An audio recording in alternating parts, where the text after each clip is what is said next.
मैं आपको गारंटी देती हूँ कि अगर आपने इस मसाले को लगाकर फ़िश को बनाकर तैयार किया तो आपको इतनी पसंद आएगी कि आप अपने घर की दावतों में बनाएंगे। ये मसाला फ़िश के ऊपर से बिल्कुल भी उतरेगा नहीं और बहुत ही ऊपर से क्रिस्पी और अंदर से रुई की तरह नरम फ़िश बनेगी। तो यहाँ पर मैंने 2 किलो दंदिया फ़िश ले ली है और फ़िश के ऊपर हमने पहले से ही नमक लगा कर रख लिया था। नमक लगाने के बाद मैंने फ़िश को बहुत अच्छी तरह से धो लिया है। तो फ़िश के लिए अब हम एक मसाला बना के तैयार कर लेते हैं। तो मैंने यहाँ पर 2 बंच लहसुन के ले लिए हैं, 10 से 12 मैंने यहाँ पर लाल साबित मिर्चें ले ली हैं और इन दोनों चीज़ों को हम ब्लेंडर जग के अंदर ऐड कर देते हैं और थोड़े से पानी के साथ मैं इसको पीस लेती हूँ। इसका हमने पेस्ट बना लेना है, बिल्कुल बारीक मैं इसको पीस लूँगी। तो थोड़ा सा मैं इसमें नमक भी ऐड कर रही हूँ, तो ½ टीस्पून नमक ऐड करके मैंने इस तरह से इसको पीस के साइड पे रख दिया है। अब मैं इसका एक और मसाला बना के तैयार कर रही हूँ। तो मैंने यहाँ पर 1 टेबल स्पून भुना कुटा ज़ीरा ले लिया है। ज़ीरे को भून कर कूट कर मैंने एक बाउल के अंदर ऐड कर दिया है। इसके साथ ही अब मैं इसके अंदर ऐड कर देती हूँ ½ टीस्पून लाल कुटी हुई मिर्चें, 1 टेबल स्पून मैं इसमें चाट मसाला ऐड कर रही हूँ और 1 टीस्पून हम इसके अंदर ऐड कर देते हैं हल्दी पाउडर।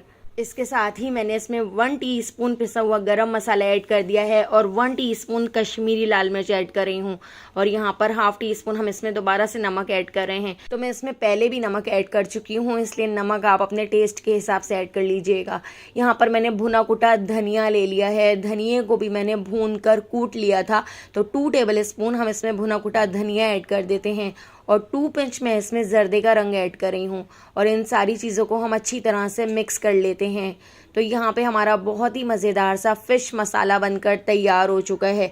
फ़िश के ऊपर अच्छी सी बाइंडिंग हो सके और फ़िश के ऊपर से मसाला उतरे ना, तो उसके लिए मैंने इसमें 2 टेबल स्पून बेसन ऐड कर दिया है और यहाँ पे हमारा ड्राई मसाला बनकर तैयार हो चुका है। इसमें हमने कोई पानी वगैरह ऐड नहीं करना है, बस इस मसाले को हमने अच्छी तरह से मिक्स कर लेना है। मिक्स करके मैं इसको साइड पे रख देती हूँ। अब जो हमने ब्लेंडर जग के अंदर लहसुन और लाल साबित मिर्चों का मसाला पीसा था उसको मैंने एक बड़े तसले में निकाल लिया है। हाथ के ऊपर मैंने इस तरह से ग्लव्स पहन लिया है ताकि हाथों पे मिर्चें ना लगें और हम ये मसाला फ़िश के ऊपर अच्छी तरह से मैरिनेट कर लेते हैं। इसके अंदर भर के हम इस मसाले को अच्छी तरह से लगा लेते हैं। इसके जो हमने कट लगाए हैं उसके अंदर भी भरकर मैं इस मसाले को भर दूंगी। तो दोस्तों यहाँ पर मैं आपको याद दिलाती चलूँ, अगर आपको मेरी रेसिपी अच्छी लग रही है तो लाइक करना बिल्कुल भी मत भूलिएगा और अगर रेसिपी अच्छी नहीं लग रही है तो आप इसको डिसलाइक भी कर सकते हैं। और आप मुझे कमेंट करके ज़रूर बताइएगा कि आप मुझे किस सिटी और किस कंट्री से देख रहे हैं ताकि मैं आपका थैंक्स कर सकूं।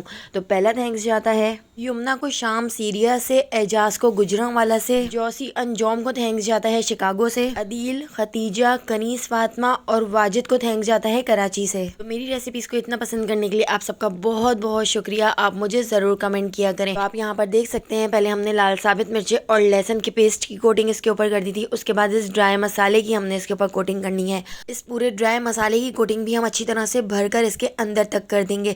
इस तरह से ये मसाला उतरेगा भी नहीं और ये ऊपर से बहुत ही ज़्यादा क्रिस्पी बनकर तैयार होगी। सारी फिश पे बिल्कुल इसी तरह से इस मसाले की कोटिंग करने के बाद इसको मैंने 1 दिन के लिए फ्रिज में रख दिया था और अगले दिन मुझे इसको बनाकर तैयार करना था। इस तरह से ये सारा मसाला फिश के अंदर तक चला गया था और इस फिश का टेस्ट खाने में बहुत ही ज़्यादा मज़ेदार होता है। अंदर से भी इसका फ्लेवर बहुत ही मज़ेदार था। तो 1 दिन के लिए मैंने फिश को फ्रिज में ढक कर रख दिया था। तो अगले दिन हम फिश को फ्राई कर लेते हैं। तो फिश को फ्राई करने के लिए मैंने ऑयल को गरम कर लिया था।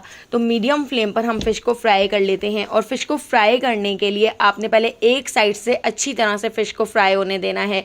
आपने इसको पलटना नहीं है। जब एक साइड से अच्छी तरह से फ्राई हो जाए तो फिर पलटकर आप इसको दूसरी साइड से भी इस तरह से फ्राई कर लीजिएगा। इस तरह से फिश के ऊपर से बिल्कुल भी मसाला नहीं उतरेगा और फिश ऊपर से बहुत ही क्रिस्पी बनेगी और अंदर से रुई की तरह नरम फिश बनकर तैयार होगी। तो देखिए यहाँ पर मैंने फिश को अच्छी तरह से फ्राई कर लिया है। तो सारी फिश बिल्कुल इसी तरह से हमने ऑयल के अंदर डालकर फ्राई कर ली थी। एक साइड से अच्छा सा कलर आने के बाद फिर दूसरी साइड से भी मैंने फिश को फ्राई कर लिया था।